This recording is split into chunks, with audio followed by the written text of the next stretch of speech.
Our approach has been created through co-production, and it was from initial events held that several consistent themes emerged. No time to be listened to. I can speak to one person about one issue, get referred here, there and everywhere. Why don't you talk to each other? Why do I have to keep telling my story? Choice is reduced. Very few local activities, and those which do exist, are hard to access without transport or support, and they can be costly. We need support for the journey when we need it. Too much is time limited at present, or only there when I'm already unwell. Staff want to make meaningful difference and offer holistic solutions instead of feeling they're always rushing to the next person. And as a system, challenges in performance with high levels of unplanned hospital admission, longer length of stay, large number of persons frequently reaching crisis and escalation levels. Having heard the frustrations, the next step was to create and test a different way of working. Previously, we spent a lot of time, energy and resource tackling a particular issue or pressure. What was clear was that sustainable success would need to address the holistic needs of the person. In the last 3 years, our over 75 population has increased by 17%. For every 5 persons we want to age well, there are now 6.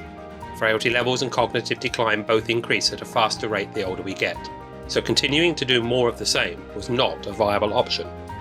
Seeing the early progress from our Wellingborough PCN Pathfinder work, the leaders of all stakeholders in our Northamptonshire health and care system gave their collective backing to us. Maintaining independence and improving well-being were set as our shared aim across partners. We required a cultural change, with conversations aimed at understanding what matters to me rather than only focusing on what is the matter with me. The mindset change needed to be matched by a practical change in delivery. Bringing staff from many different organisations to work together under the leadership of primary care networks provided a wealth of skills, knowledge and passion better able to respond to their local communities. Key to this new approach has been the creation of 1 day a week of dedicated frailty GP time and a project lead in each of our primary care networks. With the person at the centre, we could then describe those elements which would support them to live their best life and age well. Extended GP-led reviews, PCN Age Well team members from across the partner organisations, long-term condition peer support groups, targeted strength and balance classes, befriending, remote monitoring and technology solutions, and rapid response in the event of becoming unwell or needs significantly changing. Time to be listened to, extended GP-led reviews, 45-minute appointments taking place in the person's home with all team members joining, facilitating the conversation to cover the questions and the issues that are of greatest importance or concern for the person and their carers. Output, a meaningful care plan covering all parts of a frailty assessment without it ever feeling like a formal assessment. Support for the journey, team members whose first priority is to listen and build trust and to fix those immediate needs, from providing mobility aids, all team members are low-level equipment trained, to ensuring persons are accessing the benefits they're entitled to, or fixing the kitchen cupboard that won't shut properly and is driving them crazy. All staff are able to facilitate conversations to discuss end-of-life wishes. We consistently get positive feedback on being able to talk about dying and the improvement in well-being in knowing that wishes have been heard, and in group settings often much laughter as people share some of the things they would consider. Living with often multiple long-term conditions, there is recognition that having the dying conversation enables people to then focus their energies on living well. Peer support groups for long-term conditions. A combined approach based on social inclusion with specialist health input. Attendance is not time limited. Sessions are facilitated by voluntary sector partner leads with consultant, GP or specialist nurses in attendance who engage with members in activities, whilst also providing group education and consultation, as well as offering one-to-one advice when required. We have groups for diabetes, for COPD, breathing space, and for heart failure, pumped up. Member attendance for groups is very high, and demand generated waiting lists with additional sessions being established, and in several situations required us to move to a larger venue.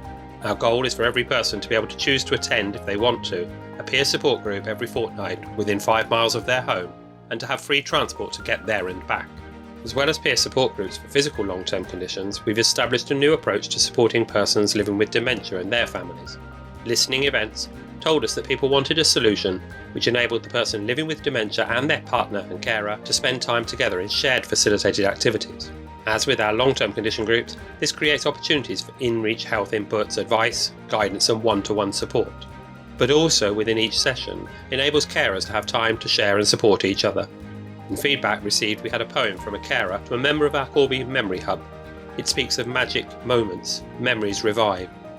They would have been missed in traditional daycare approaches, where the person living with dementia and their carer are not together. We've created Memory Hubs specifically for those living with early onset dementia. Our first Memory Hub has now become 6 and will continue to expand. Targeted fitness classes. We identified that those who already had mobility issues or were fallers were excluded from the universal strength and balance classes, having been identified as too high risk. Recognising this gap, we worked with Northamptonshire Sport to create a new programme targeted to those persons at frailty level 5, Rockwood score, and above. Befriending. Loneliness has been identified as the highest cause of death in older persons. People can be lonely even with good family and/or paid care packages in place. We invested into our voluntary sector to bring together all of the many existing befriending services to create a consistent approach to maximise volunteer recruitment. Over the past year, the service has received 581 referrals. We've delivered 20,799 hours of befriending. We have 287 active volunteers and 385 active befriendees. Remote monitoring. Confidence can come from knowing there's someone there, a video call away, and that your health parameters are regularly being reviewed. Being able to manage your long-term conditions rather than having your long-term conditions manage you is key to being able to engage in events happening locally and in maintaining independence. Providing technology solutions which put the person back in control of their environment and can provide regular information to carers are features of our approach. Clear care plan recorded on the GP record and visible to all partners allows early identification of changes and makes best use of urgent community response services. Every team member has direct access to the 2-hour UCR team, as do patients and carers who've been identified at risk of escalation. Whilst our 2-hour UCR services cover a wider footprint, their relationships with the local PCN Agewell teams and the GP frailty leads are core to supporting timely recovery. Good outcomes should be available for every person. Working with Royal Park's primary care network, we identified some communities have been adversely affected through the pandemic. Through co-production and delivery with Northamptonshire's Black community together, we increased staffing to provide tailored and appropriate support to improve well-being and social inclusion, as well as ensuring all our population are able to access the specialists and advice and support needed. Initially supporting older Asian communities, feedback from those attending has been extremely positive. Each session generates new ideas for future events and increases the confidence of the attendees. We recognise this is the start of our journey and are committed to working with partners to ensure personalised and holistic approaches meet the requirements of all our older people. By expanding our Northamptonshire Black Communities Together programme, we will have more age-well support workers who understand and reflect their communities, enabling us to increase our reach and co-produce solutions which address historic barriers, health inequalities and access to services. Whilst we've developed a Northamptonshire approach, our teams are encouraged to innovate. An excellent example being the community shared birthday event, with invitations from the GP. Where input is needed from others, this is achieved through warm transfer rather than cold referral. When we compare what happened in 2022 to 2019, we see our older population has increased by over 9,000, but our attendances to A&E have only increased by 0.5%. Our unplanned hospital admissions have decreased by over 5%. We haven't created any new urgent care centres, and our 2-hour urgent community response service supports 30 new people every day on average, the same as 2019. Our increase in virtual ward capacity has been in supporting earlier discharge from hospital, so that hasn't impacted our admission numbers. Our Pathfinder work indicated that holistic support within a resilient community could impact on those who would find themselves frequently using unplanned care. We have seen a 25% decrease in the number of persons who had 5 or more unplanned admissions in 12 months. This was a total of 1,600 fewer admissions alone. We used 2019 as a comparison year, being the last full year before the COVID pandemic. Our journey meets national ambitions around proactive care and personalisation. Through our integrated PCN teams, we have the platform in place to implement the Fuller Report recommendations. Amongst our older population, we can't know for certain whose needs will change next year or the year after and result in their increased use of unplanned care services. But we can see that through wide reach and earlier engagement, we can have a positive impact for the person and our system. The greatest advocates of our new approach are the people at the heart of what we are doing. There are many who want to share their experience, but for now, please hear from just a few with their thoughts.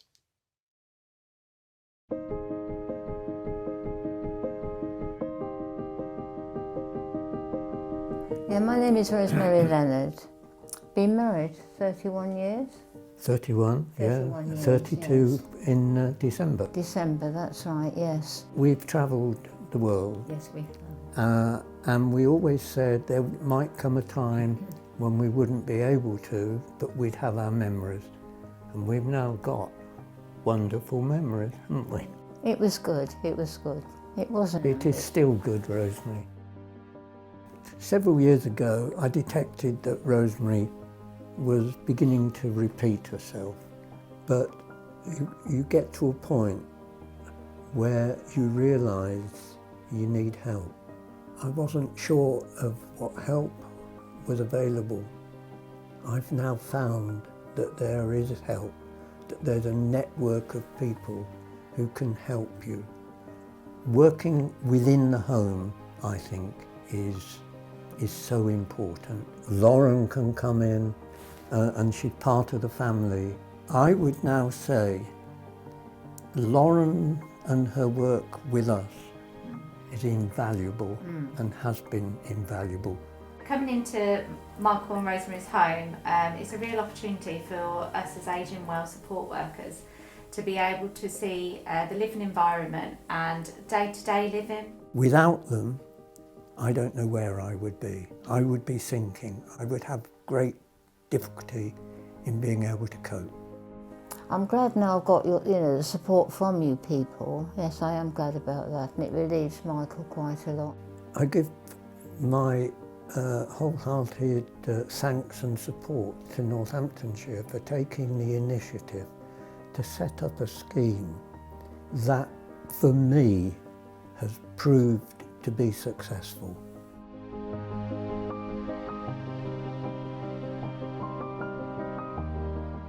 The Aging Well programme is intended to help our local elderly patients to live their best life possible as they get older. We want to help the community to be as resilient as possible and to avoid people going into hospital unnecessarily. And that involves a different approach to what's been used before, a much more holistic approach with a team including people from primary care and from social care. Hi Jennifer, hi Michael. Hi. So I'm Dr. Lemaistre. Kirsty, do you want to introduce yourself as well? I'm Kirsty Sims, as you know. I'm your Aging Well support worker and I work for Age UK Northamptonshire as part of the Aging Well team. Do you want to start us off, Jennifer, by telling us what matters most to you at the moment? I just want to feel well. Well, I think the things that we've been introduced to by the Aging Well programme are things that are not extensions of other things that we're doing currently. So they've all been new. Well, we have joined the Get Up and Go We've done that already. system, haven't we? The outcome for us, I think, is very beneficial. I believe that we've got a lot from it. I think it's a first-rate service. That sort of introduction that we've had, we wouldn't have moved on to where we are at the moment.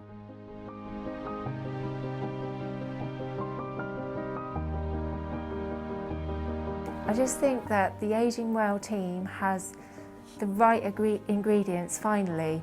So it's been recognised from the highest level right down to me as the worker ant who goes out and tries to make it all happen.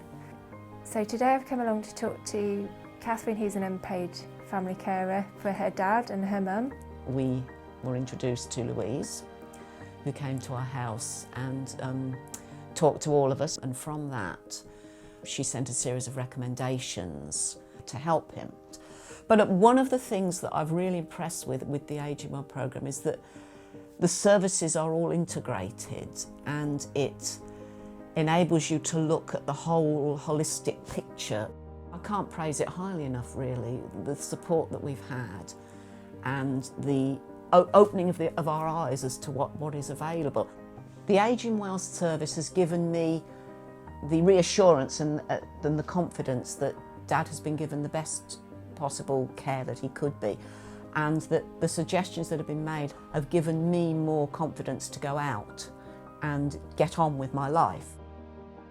I think it's really important that we just don't look at one need, and that's the whole point of Ageing Well, actually. You have to look at the whole situation. My personal feelings as to why the Ageing Well process and the Ageing Well team is a success is because each part of it understands what they're doing and understands what the other parts are doing, and they communicate with each other, and it is well joined up and well cemented together. That's what makes it so successful. If I was to give a direct message to the Ageing Well team, I would say thank you very much for everything that you have done for my father and for me and for my mum. Well done, and keep up the good work. Well, I think we're so pleased with it, aren't we, really? And we'd encourage extension of this service around the country. Advice would be don't wait, just get on with it. It's too good to miss. And I would say to people throughout the country, for me it is working, and please think of other people like me who could benefit from all that help and from all that support, and go ahead and do it.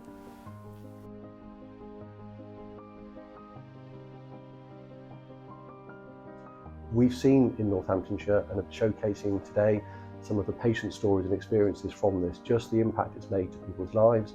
It's working for us from an integrated care system point of view. It's helping us to manage that demand into other parts of our health and care services. It is a lot of effort, it is a lot of work. People have had to put lots of time and energy into getting to this point. But the most important message here is it's worth it. Looking ahead over the next few years, we absolutely will be building on this across Northamptonshire. We want to take the learning we've developed with all of the different partner agencies and that feedback from the experience from our patients and population, and look at how we can continue to develop this really critical foundation programme for us across the county. We expect to support over 6,000 people in the next 12 months and believe that holistic integrated approaches at scale will deliver the sustained change we need. If you would like to find out more or to help us shape our continuing journey, please visit www.icnorthamptonshire.org.uk/age-well.